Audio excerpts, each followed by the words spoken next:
इनका सबसे पहला सुझाव ये है और इनकी मांग है कि वीर योद्धा महाराजा सुहेलदेव महाराज की कोई प्रतिमा यहां पर राजधानी में सबसे महत्वपूर्ण जगह लगे। मैंने इनके समाज के लोगों को आश्वासन दिया है कि समाजवादी सरकार बनेगी तो यही देश का सबसे सुंदर रिवर फ्रंट है, इसी पर महाराजा सुहेलदेव जी की प्रतिमा लगवाने का काम हम समाजवादी लोग करेंगे। प्रतिमा के साथ साथ उनका शौर्य, उनकी बहादुरी, जिस तरह के वो योद्धा थे, जो उनके हाथ में तलवार होगी, वो तलवार भी सोने के साथ चमकती हुई दिखाई देगी। वो अगर अष्ट धातु या सोने को मिलाकर के बनानी पड़ेगी तो महाराजा सुहेलदेव जी की तलवार यहां पर चमकेगी, राजधानी में रिवर फ्रंट पर, जो सबसे सुंदर और सबसे कीमती जगह है। साथ ही में जो उन्होंने और सुझाव दिए, हम उनके सभी सुझावों पर अमल करेंगे और उनको साथ लेकर के हम लोग आगे बढ़ेंगे। जिस तरीके से इनके समाज ने और इनके साथ साथ पीडीए समाज ने हमें लोकसभा में और पिछले विधानसभा में जो सहयोग और समर्थन दिया था, हमें उम्मीद है कि आने वाले समय में जब 2027 में हम लोग चुनाव लड़ने जा रहे हैं, इनके समाज का पूरा समर्थन हम समाजवादियों के साथ होगा। बहुत बहुत धन्यवाद। SC/ST आयोग के जो अध्यक्ष हैं बैजनाथ रावत जी, उन्होंने एक चिट्ठी जारी की है और आपके खिलाफ कार्रवाई की मांग की है। तो कर दो कार्रवाई, क्या है। और मैं वहाँ पर रिपोर्टिंग करने गया तो सैकड़ों दलित जो उनके पास अपनी समस्याओं को लेकर आते हैं, लेकिन उनकी समस्याओं का निस्तारण किसी प्रकार से नहीं होता है और किराया भत्ता भी लगता है। तो आप इस पर क्या कहेंगे कि आपकी अगर सरकार आती है तो जो दलित परिवार जो दूर दराज से आते हैं उनके किराए भत्ते को लेकर के और उनकी समस्याओं को लेकर। बहुत अच्छा सुझाव दिया हमारे साथी ने। हालांकि जो पहली बात जो कही तो वो मुझे लगा कि हमारे ही खिलाफ है। खैर, ये सच्चाई है कि हमारे गरीब को न्याय नहीं मिल रहा है। हमारे गरीब और खासकर पिछड़े और दलित समाज के जो लोग हैं, उनके साथ हर स्तर पर भेदभाव हो रहा है। अगर वो अपनी सामान्य समस्या को भी लेकर के जाएं, तो भी अधिकारी अनसुनी कर रहे हैं। और कई बार हम लोग सुनते हैं कि जो कुर्सी पे बैठे लोग हैं वो अपमानित कर रहे हैं। और हमारे गांव के लोग और गरीब कई बार योजनाओं को भी नहीं समझ पाते हैं कि योजना हमारे लिए है और इस योजना से हमें कैसे लाभ मिलेगा। उसके लिए भी कई बार वो राजधानी लखनऊ तक आते हैं। मैं अपने तमाम दलित भाइयों को, पिछड़ी जाति के, गांव के गरीबों को भरोसा दिलाना चाहता हूं कि जिस तरीके से फोन करने पर गांव में एम्बुलेंस आती थी, फोन करने पर आपकी पुलिस आपकी मदद करने के लिए इंतजाम किया था, इसी तरह फोन करने पर आपको जानवर नहीं ले जाना था अस्पताल, बल्कि जानवर वाले अस्पताल वाले डॉक्टर आपके गांव आकर के इलाज करते थे। तो तमाम जो योजनाएं हैं, लाभकारी योजनाएं, जिसमें घर मकान हो, न्याय के लिए हो, आपको मुख्यालय अधिकारी के पास नहीं भागना पड़ेगा, अधिकारी आपके पास आकर के सुनवाई करेगा और आपको न्याय दिलाने का काम करेगा।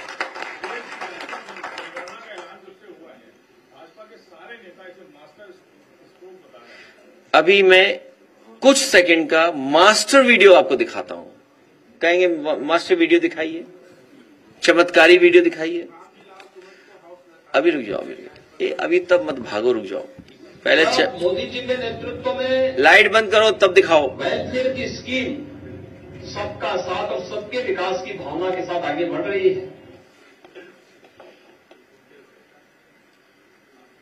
ये केवल जब मोदी जी के नेतृत्व में वेलफेयर की स्कीम सबका साथ और सबके विकास की भावना के साथ आगे बढ़ रही है, तब बांटने वाले लोग फिर जातीय आधार पर क्षेत्र और भाषाई आधार पर बांटने की उससे चेष्टा कर रहे हैं। भारत को और सनातन धर्मावलंबियों को खास तौर पर इससे सावधान रहना होगा। अब ये किससे सावधान रहेंगे? आप सोचिए ना, अब किससे सावधान रहेंगे? ये सच्चाई है कि हम सब लोग, पीडीए परिवार के लोग और देश की 90% आबादी इस जनगणना के पक्ष में, जातीय जनगणना के पक्ष में। ये पहला कदम है, ये पहला कदम है। इसके बाद हम सबको अपनी आबादी के हिसाब से हक और सम्मान मिल जाए। यही हमारे बाबा साहब भीमराव अम्बेडकर जी का सपना था, यही हमारे संविधान की प्रस्तावना है। हमें उम्मीद है कि जितना हम लोग आगे बढ़े हैं, मिलजुल करके एक साथ पीडीए के साथ खड़े हुए हैं, आने वाले समय में उसमें भी हम लोग कामयाब होंगे। हम सबको हाउस अरेस्ट कर दो, तब भी जनता इनको हटा देगी। और हाउस अरेस्ट तो उनको करना चाहिए जो टायर खोल करके टायर फेंक रहे थे, जो टायर खोल ले गए थे बुलडोजर का। सुनने में आया कि वो टायर बुलडोजर के भी थे, जो टायर फेंके गए थे, जो टायर खोल ले गए थे, वो बुलडोजर के भी टायर थे। और सोचिए, ठेंगा दिखा रहे हैं वो लोग कानून व्यवस्था को। इससे ज्यादा खराब बात और क्या हो सकती है जो नारा दे रहे हैं जीरो टॉलरेंस का।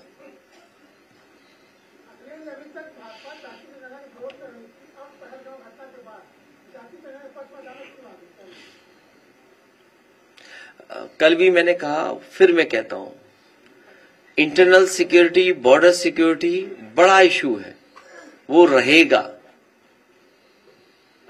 जाति जनगणना एक बहुत लंबी लड़ाई के बाद हम लोग यहां पहुंचे और अभी बहुत लंबी लड़ाई लड़नी पड़ेगी, तब हक और सम्मान मिलेगा।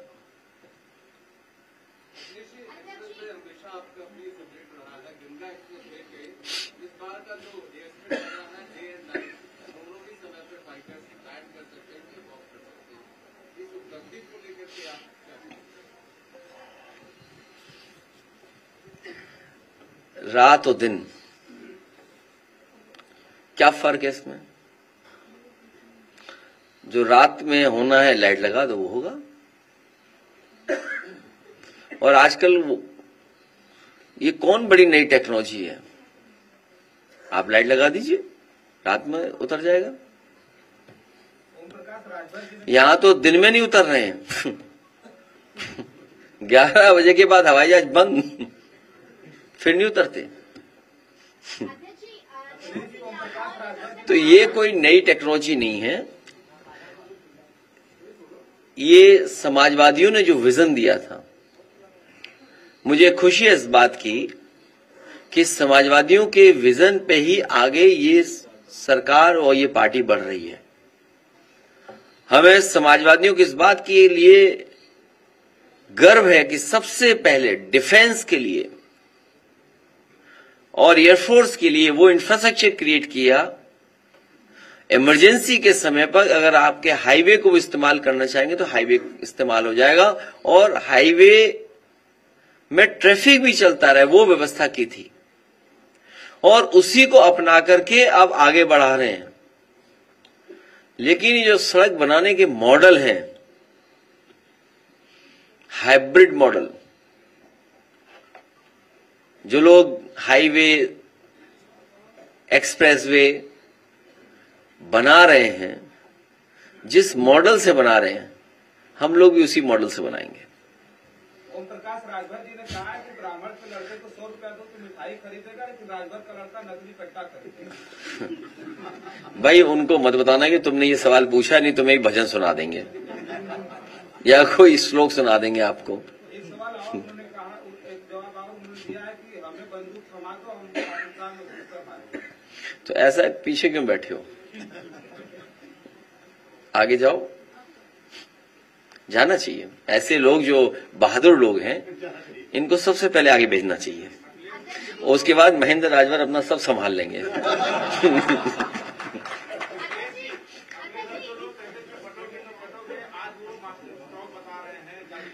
तुमने सुना नहीं अभी क्या कहा मैंने?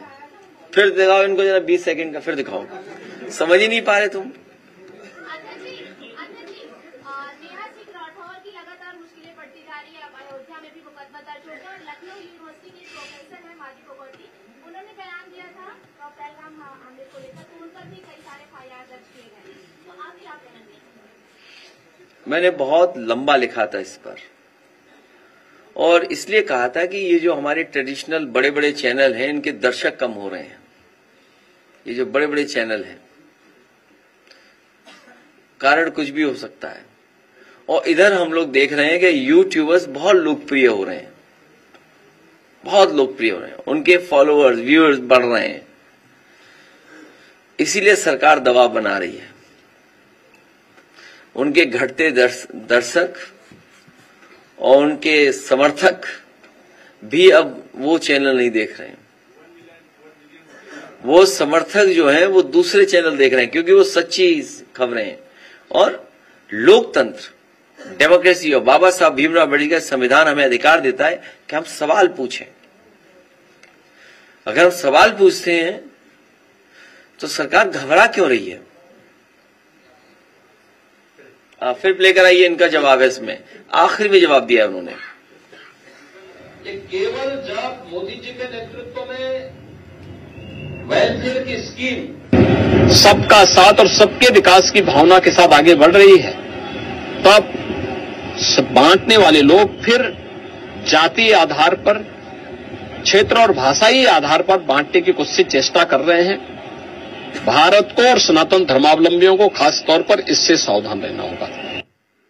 अब किसको किससे सावधान रहना समझ लो। अखिलेश जी, अम्बेडकर जी की लगातार प्रतिमाएं तोड़ी जा रही हैं। अप्रैल के महीने में जहां उनकी जयंती मनाई जाती है, दर्जनों प्रतिमाएं तोड़ी गई पूरे उत्तर प्रदेश में, लेकिन SC/ST आयोग के बैजनाथ रावत जी ने एक भी लेटर जारी नहीं किया।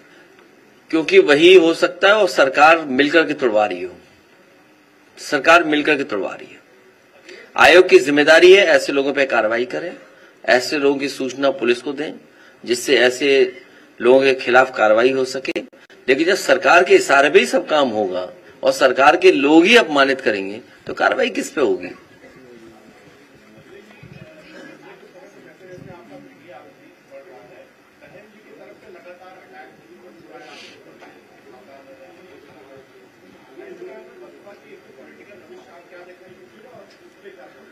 हम तो ये कहेंगे कि अगर कोई और भी आना चाहेगा तो हम लोग ले लेंगे साथ।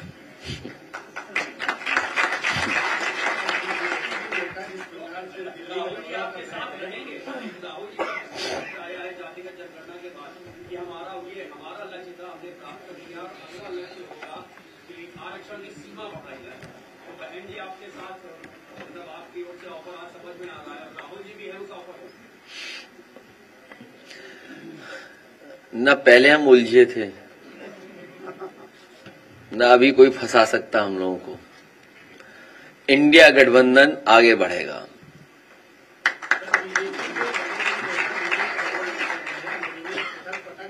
क्या चीज?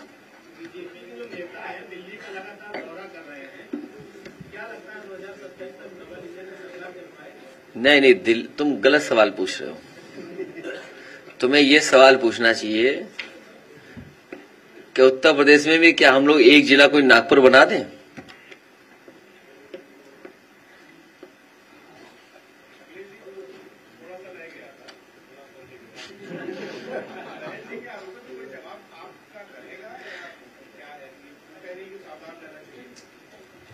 नहीं, हम लोग बिल्कुल सावधान है बीजेपी से।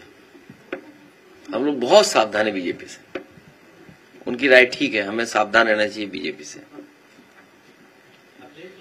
एक सवाल ये है कि नेपाल से सटे जितने भी जिले हैं, चाहे बहराइच हो, बलराम हो, सिद्धार्थनगर हो, वहाँ मस्जिद मदरसों को अवैध करके कार्रवाई की जा रही है और ये कहा जा रहा है कि वहाँ पर अवैध गतिविधियां हो रही है, मान्यता प्राप्त, जबकि मान्यता देने की 9 साल की प्रक्रिया शुरू हुई है, मान्यता ही नहीं है। और फिर दूसरा सवाल एक ये है कि तमाम शहरों में सर सड़क के ऊपर सड़क बनाए जा रहे हैं, सड़क ऊंची हो रही है, जो है डिवाइडर को तोड़ करके फिर ऊंचा कर रहे हैं। ऐसे में बरसात के मौसम में लोगों के घरों में पानी भर जा रहा है और उसकी राजस्व का भी बड़ा नुकसान होता है। तो ये सड़क बनाने की कोई प्रक्रिया होती है या ऊंचा करके इसको पहाड़ बना सकते हैं? पहला सवाल बहुत सीरियस है और बहुत महत्वपूर्ण है, क्योंकि जिस तरह का सरकार का व्यवहार है, जो आसमान में तलवार घुमाए उन पे कोई कार्रवाई नहीं, वो जान को मारने की धमकी दें उसके लिए कोई कार्रवाई नहीं, अगर हम पीड़ित दुखी परिवारों से मिलना चाहें, राजीव लाल सुमन जी हमारे जा रहे थे मिलने, आप मिलने नहीं देना चाहते हो। और जब से कम्युनल पॉलिटिक्स को खत्म किया है समाजवादियों ने और इंडिया गठबंधन से, और जिस तरह का भारतीय जनता पार्टी का लगातार वोट का ग्राफ नीचे जा रहा है, उससे वो घबराए हुए हैं। वो अपने समर्थकों को, कट्टर समर्थकों को एकजुट रखने के लिए कभी मदरसों पे कार्रवाई, कभी माइनॉरिटीज पे कार्रवाई, कभी वक्फ बिल लाना, ये जो नफरत की राजनीति वो अपने वोट को संभालने के लिए कर रहे हैं। नक्शा पास है कि नहीं है, ये पुलिस का काम नहीं है। आखिरकार बनने किसने दिया, बन कैसे गया? अगर नक्शा पास नहीं है तो एक व्यवस्था है कि वो नक्शा पास कराएंगे, कंपाउंडिंग है, बहुत सारे तरीके हैं, लेकिन क्योंकि उन्हें चिन्हित किए हैं, मैं आपसे कह रहा हूं कि सबसे ज्यादा इलीगल हाउसेस अगर किसी के तो भारतीय जनता पार्टी के इलीगल हाउसेस, और इलीगल कंस्ट्रक्शन अगर किसी ने किया, जमीनें सबसे ज्यादा रजिस्ट्रियां किसने कराई? भारतीय जनता पार्टी के लोगों ने। आप देखिए कि अधिकारी का ईमान देखिए, एक अधिकारी का ईमान कितना अच्छा, हमने तो अखबार में पढ़ा कि उसने अपने नाम पर एक भी फ्लैट नहीं रखा। एक अधिकारी लापता है, अंडरग्राउंड है, वो मुख्यमंत्री आवास में है।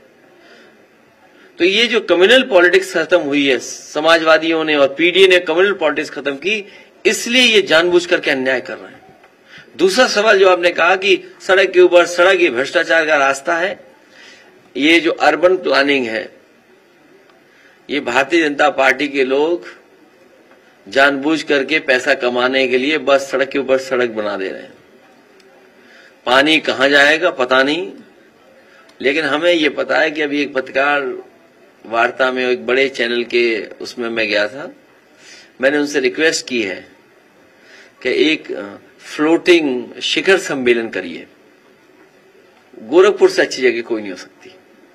महीना 2 महीने बाद पानी भर जाएगा, तो उसमें फ्लोटिंग शिखर सम्मेलन बड़ा अच्छा होगा वहां पर। सरकार का जो चुनाव है, एक भारतीय जनता पार्टी की सोच है जिसकी वजह से वो हमेशा जीतती है। मैं बात करूंगी हिंदू मुस्लिम कौम की। मेरे पास कुछ बच्चे आते हैं जो कि अभी से सीख रहे हैं, तो वो मुझसे एक सवाल करते हैं कि अगर अखिलेश यादव की सरकार आ गई तो मुस्लिम हम पे हावी हो जाएगा, तो इसका क्या रिप्लाई देना चाहेंगे? वो सोच कैसे बदली जाएगी जो एक सोच बन चुकी है?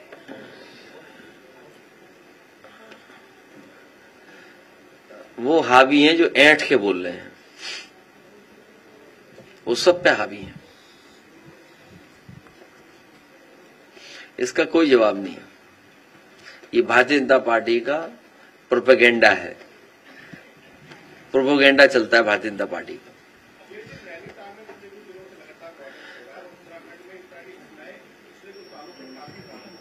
ये इसलिए हो रहा है क्योंकि भारतीय जनता पार्टी की कम्युनल पॉलिटिक्स का खात्मा हो रहा है। लोग बेरोजगारी पे सवाल पूछ रहे हैं, लोग महंगाई पे सवाल पूछ रहे हैं, लोग इन्वेस्टमेंट पे जानना चाहते हैं, किसान की आय 2 गुनी नहीं हुई है, तो उनके पास वही कम्युनल रास्ता बचा है, नफरत का रास्ता बचा है। इसीलिए जानबूझ करके प्रोपेगेंडा भी यही करते हैं वो, और लोगों को गुमराह भी यही करते हैं। जो नैनीताल में हो रहा है वो इस सोच की वजह से हो रहा है, जहां यहां से सवाल आया था। हिटलर के जमाने में केवल एक प्रोपेगेंडा अधिकारी होता था, मिनिस्टर। ये तो सरकार पूरा झूठा प्रोपेगेंडा करती है, पूरा का पूरा।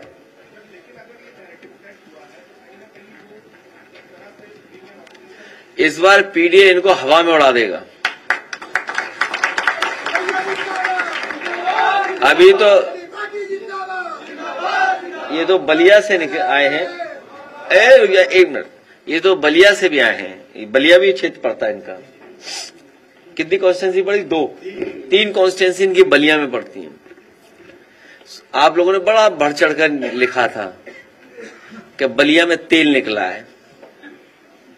याद कीजिए, आप लगातार ये खबरें चला रहे थे कि बलिया से लेकर के इलाहाबाद प्रयागराज तक तेल निकला है। सच्चाई यह है कि भारतीय जनता पार्टी का तेल जनता ने निकाल दिया था। हमारे रमाशंकर राजभर जी, राजीव राय जी और सनातन पांडे तीनों लोकसभा में पहुंच गए। सपा विधायक कबू अरविंद साहब का बयान आया है, उन्होंने कहा है कि धर्म के ऊपर हमारा तो आतंकवादी है, आप मुसलमान के ऊपर हमारा तो आतंकवादी है। ये कहीं पहले भी किसी ने लिखा था, ये सोशल मीडिया पे बातें चल रही हैं। सोशल मीडिया पे कंट्रोल करना चाहिए सरकार को, ये जिम्मेदारी सरकार की है।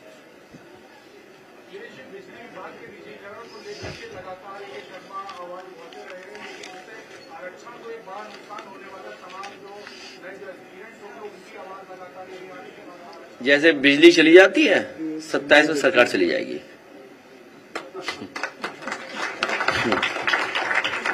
ये जो प्राइवेटाइजेशन कर रहे हैं, कितना समझाया आपको, एक भी बिजली का कारखाना नहीं लगाया इन्होंने। कोई बिजली का कारखाना लगाओ तो बताइए। आप लोग भी जाते होंगे उनकी प्रेस कॉन्फ्रेंस में, उनसे पूछा करिए आप कि भाई कोयले से बिजली बनाने वाला कोई कारखाना दिल्ली से आपने मेहनत करके लगवाया कि नहीं लगवाया? एक भी बड़ा कारखाना नहीं लगवाया। जो आज उत्तर प्रदेश में बिजली बन रही है, सबसे ज्यादा देन उत्तर प्रदेश की बिजली बनाने में समाजवादियों की है। सबसे ज्यादा सबस्टेशन बनाए, सबसे बड़ी ट्रांसमिशन लाइनें बनाई, ये रख रखाव भी नहीं कर पाए। जो एक योजना दिल्ली सरकार की थी, सबसे पहले उत्तर प्रदेश उसमें शामिल हुआ और उसका परिणाम ये हुआ कि जो आपकी कंपनीज थी बिजली विभाग की, वो कंपनीज का घाटा कम किया और सरकार ने बियर किया। सरकार ने अपने बजट से पैसा दिया कंपनियों के फाइनेंशियल उसको ठीक करने के लिए, और ये सरकार आई, पूरा विभाग खा गई, लोग घाटे में पहुंच गया। तो ये छड्डी नहीं और क्या करेंगे, बेचेंगे नहीं तो और क्या करेंगे। ये प्राइवेटाइजेशन जानबूझ कर रहे हैं और आने वाले समय में जाति जनगणना के बाद ये बात उठेगी कि प्राइवेट संस्थाओं में भी आरक्षण होना चाहिए। ये पूंजीपतियों का फायदा नहीं, ये भारतीय जनता पार्टी ही पूंजीपतियों के लोगों की है। ये स्कीम बनाते हैं मुनाफे की, ये हर स्कीम बनाते हैं अपने पैसे कमाने के लिए। स्कीम जनता की सुविधा के लिए नहीं बनाते, और हर काम सपनों में कर रहे हैं लोग।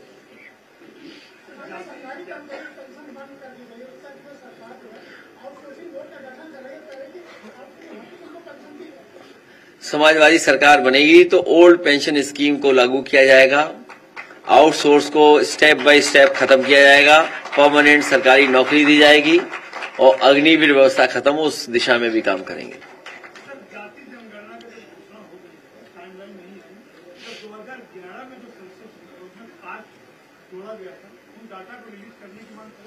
वो तो आप कांग्रेस से मांग सकते हो, कांग्रेस की सरकार नहीं। अब वो डाटा ये देंगे नहीं, ये तो नया डाटा लाएंगे। इसलिए हमें आपको सावधान भी रहना पड़ेगा। जिस तरह की ये चुनावी धांधली करते हैं, ये जो चुनावी धांधली करते हैं, इनके लोग पकड़े गए सीसीटीवी पर, बैलेट गड़बड़ कर रहे थे, अभी बंदूक लगा करके वोट छीन लिया, अपने अधिकारी लगा करके वोट नहीं डालने दिया, अपने लोगों से 3-3, 4-4 वोट डलवा दिए। तो जिस तरह ये इलेक्शन में धांधली करते हैं, उससे भी सावधान रहेगा, कहीं ये जनगणना में धांधली न करें। इसीलिए हम राजभर समाज के लोगों को बुलाएं और उनसे समर्थन सहयोग मांगे, और ये लोग और हम लोग मिलकर के भारतीय जनता पार्टी की 403 सीटों पे 420 ही नहीं चलने देंगे।